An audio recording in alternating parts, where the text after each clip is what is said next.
The Moist Meter is a proud partner of our comic book series Godslap and Plague Seeker. Both are available at badegg.co, link in the description. I'm a huge fan of Demon Slayer. I think the anime is absolutely amazing. You can watch all my previous Moist Meters on seasons 1 and 2, as well as the Demon Slayer movie if you want to hear a 28-year-old man gush. I just think the show has been spectacular, and it's a series that's been most known for its animation. Just really set the bar on high-quality, breathtaking animation. Just amazing visuals during action sequences in particular. Watching a fight in Demon Slayer feels as good as having sex, but for your eyes. And now Season 3 of Demon Slayer just wrapped up, so it's Moist Meter time. And this is going to ruffle feathers, but honesty is the best policy. I think this is the weakest season of Demon Slayer. I really think that it was a big step down for the series, except for the final episode. I think the final episode was great, but overall, it just was pretty underwhelming from start to finish. Now, before you furiously type on the keyboard and just light that shit on fire with friction from how quickly and angrily you're typing, let me explain. My complaints are not going to be the same ones that you're seeing on Twitter. There's a lot of people on Twitter that have been whining and crying about the CGI. They are saying the animation in Season 3 was really weak and gross because there was so much CGI. I think that's a load of fish paste. That's a bunch of barnacles. I don't think the CGI was egregiously bad or anything. Yes, there is more of it in the season because two of the big bads have summons that are fully CGI. So the big bads of this season are Upper Rank 4 and Upper Rank 5 Demon. Upper Rank 5 Demon, one of his main moves is summoning CGI fish that waddle around and carry little blades with them. They're not even really blades, they're like tiny little can openers on their goofy little fins. And they're fully CGI. And I'm sure you've seen people meme on some of the scenes with them because it is CGI and the characters have to fight that.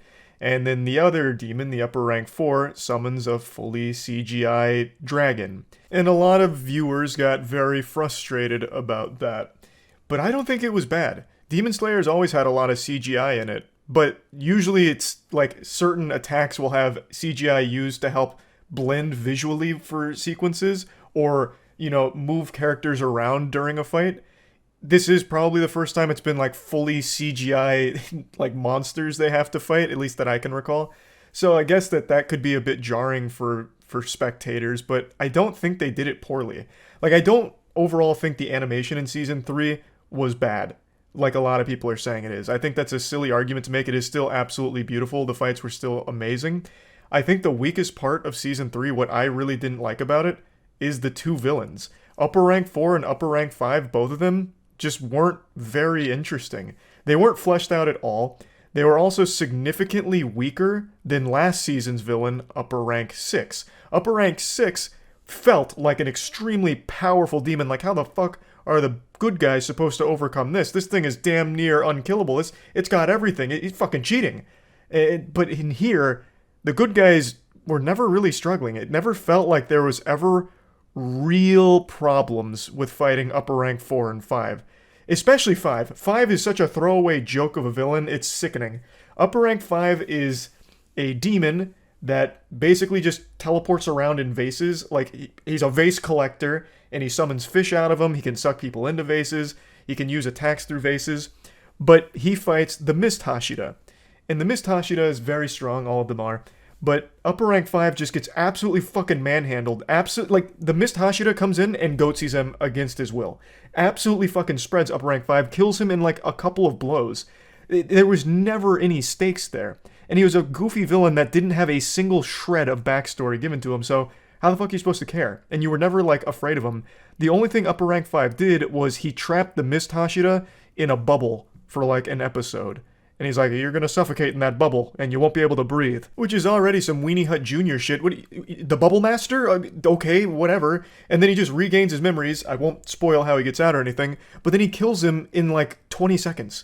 Like, he barely even breaks a sweat. Upper Rank 5's like, damn, you're not taking this seriously, are you? Well, you're about to have to start. And then he instantly dies. Like, it's just such a throwaway. And that was one of the big bads. But he wasn't the focal point. I understand that. Most of the focus was put on Upper Rank 4. Upper Rank 4 is the demon that Tanjiro, Ginya, and then the Love Hashira all fight together. As well as Nezuko, of course. She's always ready to throw hands with the demons here. And he's better, but still seems like such a drastic decline in power from Upper Rank 6 in last season. There is no point throughout the entire fight with Upper Rank 4 that I ever felt like, oh man, how are they going to beat him? This is getting real dicey. Holy shit, I've got the whole seat, but I'm only using the edge right now. This is intense. This is crazy. It was always like, wow, Upper Rank 4 is such a weak little pussy. In fact, I don't want to spoil too much about the season, but one of Upper Rank 4's characteristics is he is literally always running away and afraid. And he's also the size of Stuart Little. He's just like a little rat scurrying around in the forest, so half of the season is spent chasing him around. And he's just always crying and whining. It's literally them chasing Chucky Finster for half of the season. And that's Upper Rank 4. Now, of course, he does actually fight them in a unique way, but when they're engaging in these fights, I'll say this much because I think it's in the trailer. Upper Rank 4 has different versions of himself that fight. The main version is the cowardly crying piss baby one. The other ones stand and fight, but each one only really has one attack. An attack that Tanjiro and Ginyu have no problem taking right on the chin every single time with no problem. It just really felt easy for them. Whereas last season, it took everything every character in the fucking cast had just to keep up with Upper Rank 6. They had to dig deep into their soul and go plus ultra 50 times and pull out 1,000 spirit bombs just to get close to killing Upper Rank 6. And that was the entire cast fighting there, basically. You had Tanjiro, Nezuko, the Hashira Tengen, Inosuke, Zenitsu, all of them having to go way past their limit in order just to fight the brother and sister combo, which was Upper Rank 6. That felt like, holy shit, this is a big villain. That's a very strong villain. Here, it was more of just a nuisance. Now, per usual, it is still a beautiful show to watch. That's not a complaint of mine. I still really think all of the action was done fantastic. Like, it was still superb to look at. But the villains were just so weak. Not only weak power-wise, but they also didn't really give them any kind of personality or any kind of development whatsoever. Upper Rank 4, they do a little flashback montage towards the end to give him some level of depth, but it still falls very flat and it's super quick. They just kind of speed ran a lore exposition dump, so they vomit out some backstory on this guy right before the end of the show. And it's not like that redeemed it, or it's not like that gave a lot of depth to the character, but at least they tried. God damn it, they didn't even look at Upper Rank 5 to give any level of depth to. They make him look like such a bitch. Like, there's a scene where after he's trapped the Mist Hashira in the bubble, he's, so blown away by the focus on a swordsmith that's honing a blade. He's like, wow, he's so focused, he doesn't even realize I'm here. So then he starts slapping him with vase attacks. And he's barely doing damage to the swordsmith. So Upper Rank 5 is not even being registered as a threat by a swordsmith at the village, and is also not even doing any real damage to the guy who's honing the blade. Like, everything he does just seems so underwhelming and weak. All of his fish are fucking worthless. They struggled to even kill a child, or even, damage a child who doesn't even know how to fight back. Like, everything about that character was truly just worthless.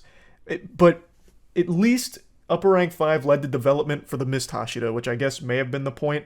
Though it seems like the Mist Hashira would have eventually regained his memories if he just sat and thought about it for a little while. I don't think he needed to be locked in a bubble for it, but regardless. The Mist Hashira does have development. I do like him. I do think he's a good character. I like his backstory. And narratively, I like a lot of what the Swordsmith Village arc offered. I do like a lot of what it introduced. Ginyu, I think, is a very interesting character that I'm really excited to see more from. The Love Hashira, she didn't really have a whole lot to do here, but she was still fun because she has this really cool, noodle blade. She has, some kind of noodle sword that she uses to fight against Upper Rank 4 with, which was really cool. And the Mist Hashira had a lot of time and attention given to him. So I did like a lot of it. I don't really have any main complaints narratively or anything. It's really just feeling underwhelmed at the end of the season because maybe we've just been spoiled for seasons 1 and 2, but this one, the two demons they fight here just did not seem up to par with all of the fights we've had up until this point. I still think everything Demon Slayer is known for is still done well here. It is still beautiful animation. It is still a very pretty show. It's still very fun. And one thing that I think this season does better than any of the other seasons is there's no Zenitsu here. So it's nice not to have to listen to Zenitsu crying all the time. But that crying role did get filled by upper rank 4. So I guess it's just a rule of thumb with Demon Slayer. There has to be constantly a character that is literally always crying, and this time it was upper rank 4.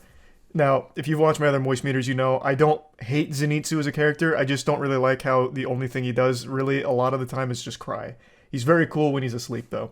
Here he's not in the season, so that's not even something you have to concern yourself with if you're a big Zenitsu hater.